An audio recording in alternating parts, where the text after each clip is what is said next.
My dear students, inorganic chemistry unit 3 lecture 7 part 1 unit 3 के अंतर्गत आप लोगों का 2 चैप्टर आते हैं। कौन कौन से चैप्टर आते हैं? Chemistry of lanthanide elements and chemistry of actinides.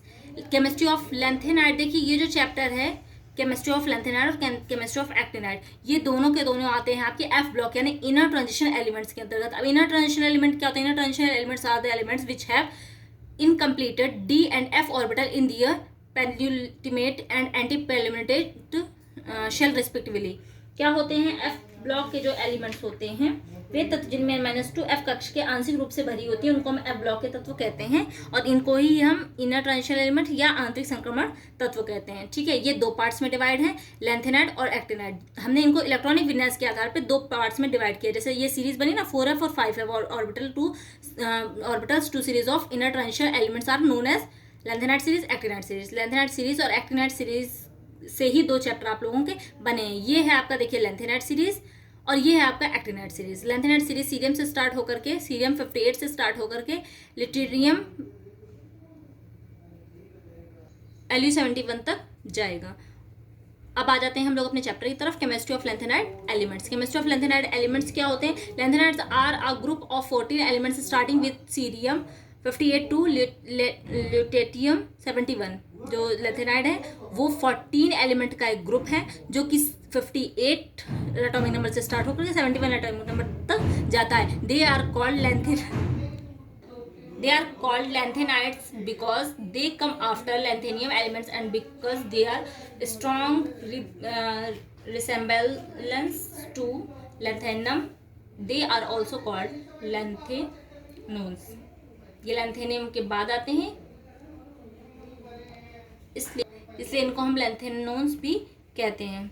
Electronic configuration के आधार पर बांटा गया। इसलिए इलेक्ट्रॉनिक कॉन्फ़िगरेशन दिखाना स्टार्ट है। मैंने ये इलेक्ट्रॉनिक कॉन्फ़िगरेशन दिखा दिया है। क्या होता है इलेक्ट्रॉनिक कॉन्फ़िगरेशन? आपको दिखाई पड़ेगा इसमें कि ये इसके जो लास्ट के शेल्स हैं वो आंशिक भरित या अर्धभरित है।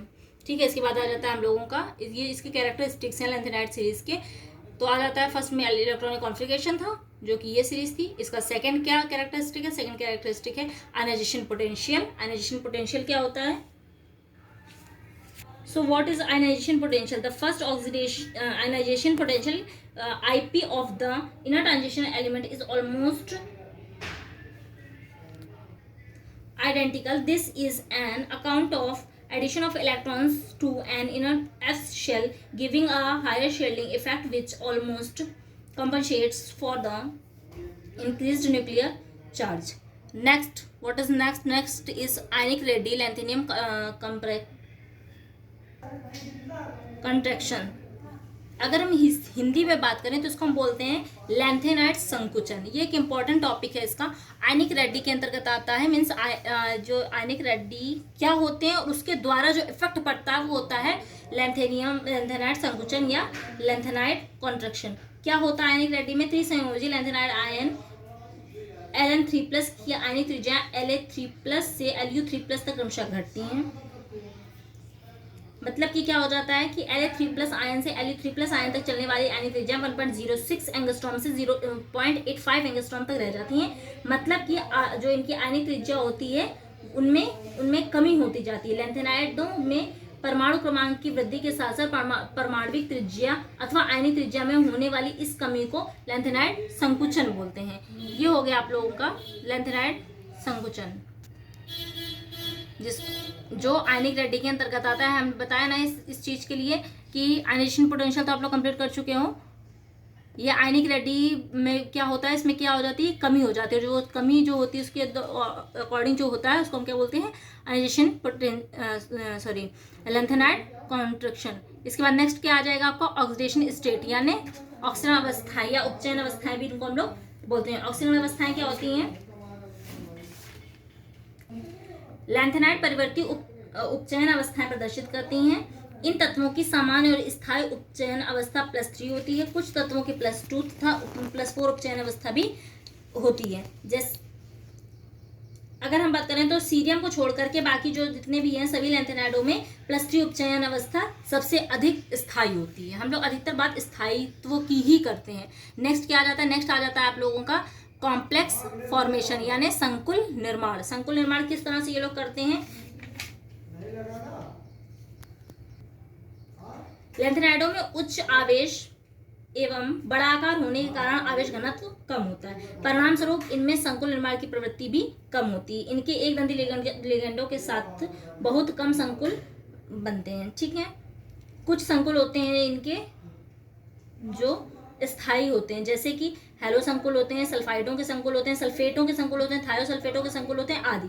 ठीक है, नेक्स्ट क्या होता है? नेक्स्ट आ जाता है आपका केमिकल रिएक्टिविटी। केमिकल रिएक्टिविटी यानी रासायनिक सक्रियता। केमिकल रिएक्टिविटी क्या होती है आप लोगों की? So what is chemical reactivity? Lanthanides tend to react with oxygen to form oxides.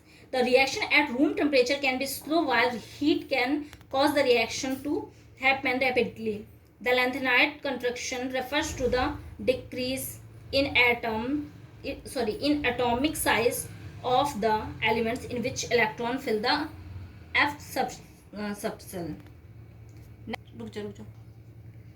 रुक जाओ, ये मैं ये बताना भूल गई आप लोगों को कि जो संकुल वो लैंथेनाइड कॉन्ट्रैक्शन जो होता है इसका कारण क्या है। एक्चुअली में मैंने बोला था कि ये इंपॉर्टेंट टॉपिक है, मैं इसको थोड़ा सा एक्सप्लेन करना भूल गई, इसलिए मैं बोल रही हूँ कि क्या होता है इसमें। लैंथेनाइड संकुचन में लैंथेनाइड श्रेणी में अंतिम इलेक्ट्रॉन आंतरिक 4f कक्षक में प्रवेश करता है। इतनी बात क्लियर है? 4f में प्रवेश करता है, हमने देखा इलेक्ट्रॉन विन्यास के आधार पर। चूंकि f कक्षक का आकृति अत्यधिक विस्तृत होती है, इसलिए 4f कक्षक के इलेक्ट्रॉनों का परस्पर परिरक्षण प्रभाव बहुत कम हो जाता है। परमाणु क्रमांक बढ़ने पर नाभिक में इकाई धनावेश बढ़ता जाता है, परंतु 4f कक्षक के इलेक्ट्रॉनों में परस्पर परिरक्षण प्रभाव में उस अनुपात में वृद्धि नहीं हो पाती है। अतः बाह्य कोश के इलेक्ट्रॉनों का नाभिक का आकर्षण बल क्रमशः बढ़ता है, जिसके कारण परमाणु तथा आयन की त्रिज्या La से Lu तक क्रमशः घटती जाती है। ये इसका कारण है और इसको आप लोग नोट डाउन करेंगे और अच्छे से समझेंगे, मेरे एक वर्ड को आप लोग समझेंगे। नेक्स्ट हम लोग बढ़ते हैं अपने अगले टॉपिक की तरफ। नेक्स्ट टॉपिक हम लोगों का क्या है? नेक्स्ट आ जाता है आप लोगों का सोर्सेज ऑफ लैंथेनाइड, यानी लैंथेनाइड का जो प्राप्ति स्थान है। क्या होते हैं सोर्सेज ऑफ लैंथेनाइड? लैंथेनाइड का जो प्रारंभ में जो लैंथेनाइड थे वो उनके लिए दुर्लभ शब्द का प्रयोग करना उचित था, क्योंकि ये तत्व अल्प मात्रा में भी पाए जाते हैं, परंतु आजकल दुर्लभ मृदा धातुएं अधिकता में उपलब्ध हैं। प्रत्येक लैंथेनाइड खनिज में प्रोमीथियम को छोड़कर शेष सभी तत्व उपस्थित होते हैं।